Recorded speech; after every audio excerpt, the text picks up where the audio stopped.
Tom, we have a couple of things to talk about today. Number one, new polls released. Number two, advanced polling. But can I get a quick take on what you think, because it was our question just after 4 o'clock today, on the Quebec Solidaire candidate, who, of course, ended up helping herself to a flyer from an opposing candidate and has been forced to basically walk the plank because of it. What's your take on this?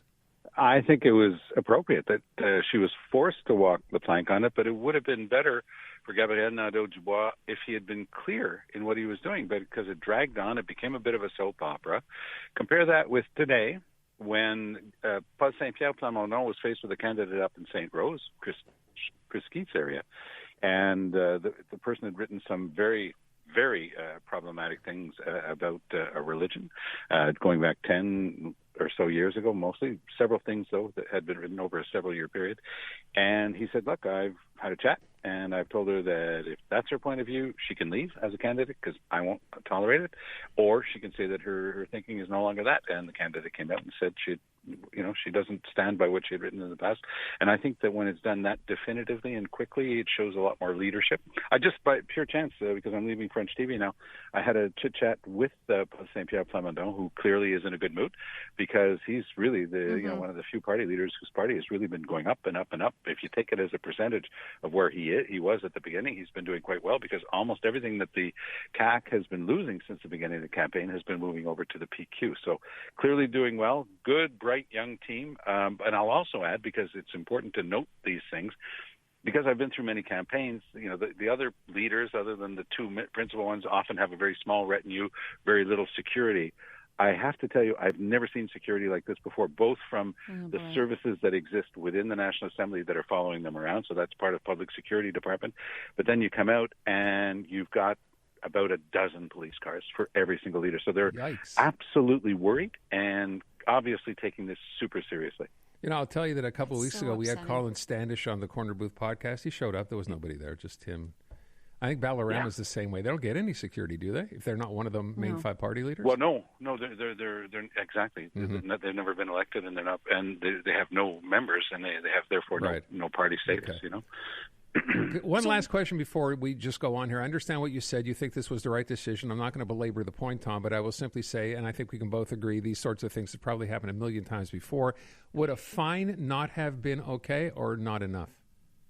Well, there was an almost identical case of a Liberal candidate in Edmonton at the last federal election a year ago, and Trudeau allowed the person to stand. It might have even been too late then. Almost identical case. Just, there was a camera, caught him removing some documents for the other candidate. But what was interesting in that person's case, they got elected, by the way, for the Liberals in Edmonton. But that person was, because from memory, he was a city councillor. And so he had a bit of a background, bit of a profile, and Trudeau desperately needed to have people in cabinet from Alberta and could not touch this guy with a 10-foot pole. So there's always, it's the butterfly effect. There's always another effect that it produces. For example, this candidate of Quebec Solidaire, who was caught pilfering the document from the mailbox, she's a member of the bar, and if that's the case, and I understand she is a lawyer, if that's the case, well, then what you call the Bureau du Syndic, so the overseeing officer's office within the Bar Association that looks at these disciplinary matters is going to be poking into that as well. Really? So there's tons of effect. Okay. The party loses its financing for every vote that was already in the box. They would have been getting financing for that. So the list is really long of the effects of that sort of problem. I have to say what troubles me the most about all of this is that the people who showed the initiative and got out and voted early now don't get their votes to count in that riding. That's it. Well, that's interesting. I was just talking with Catherine, my wife, about that this afternoon. She asked me, she says, what happens to the people who have already voted in the advance polls? I said, their votes get thrown out. They get struck. They don't count for anything. She goes, well, there's something wrong with that. Yeah. Mm-hmm. But how can you do it otherwise? How do you get them back? How do you remove? It's really quite complicated. So there's, I guess, no other possible way to do it. But it is something that's quite surprising. All right, let's move on from that and talk about advanced polling. We were talking about this before, record level also of turnout. Surprising. Yes, and it is very interesting. But I have a feeling, everybody who's been in politics for a long time has similar analysis. We will agree basically with the thesis of Eric Duhem that it is a sign of a desire for change. And I'll concede that point to Duhem up in Quebec City.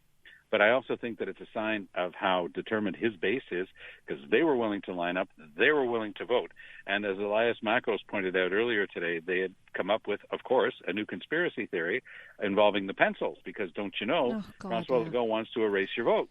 And so there was this whole thing taking place online where conservative conspiracy theorists were sharing with each other, they're trying to give you a pencil. That's so that they can erase it, which clearly showed a couple of things. One is that they'd never voted before, because it's always been with pencils.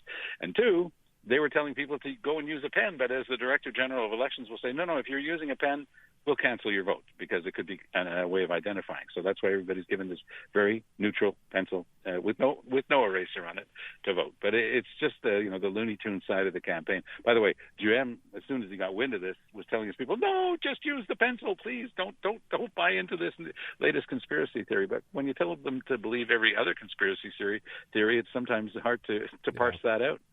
I guess the consensus, like you said, is that people are compelled to get out and vote because they want changed. But is that your gut feeling here, Tom? Is that your feeling? In Quebec City, I think in Quebec City, in the Liberal Party, we used to talk about les discrets, the discreet Liberals, because the Liberals weren't very popular. It wasn't a cool place to put your vote, but a lot of people wound up voting Liberal. And we used to call that les discrets, and then we would use the funny expression in French, we called it, la prime à l'heure. And so there was the ballot box bonus. Sometimes you'd open up the ballot box and the Liberals were supposed to be here, and all of a sudden they're 3 or 4 points higher than any poll had put them. It's because there were more people willing to vote, but it wasn't the best thing to tell a pollster. Mm-hmm. I think there might be a little bit of that going on for Duhem in Quebec City. We've talked any number of times about his riding of Chauveau. There are a couple of ones close to Quebec City. They're very, very blue conservative, the Beauces. That's where Maxime Bernier hails from.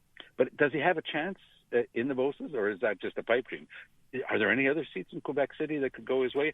Are we looking at this type of situation with these discreet conservative voters who are saying, yeah, we're really in favor of change and we actually voted for this guy?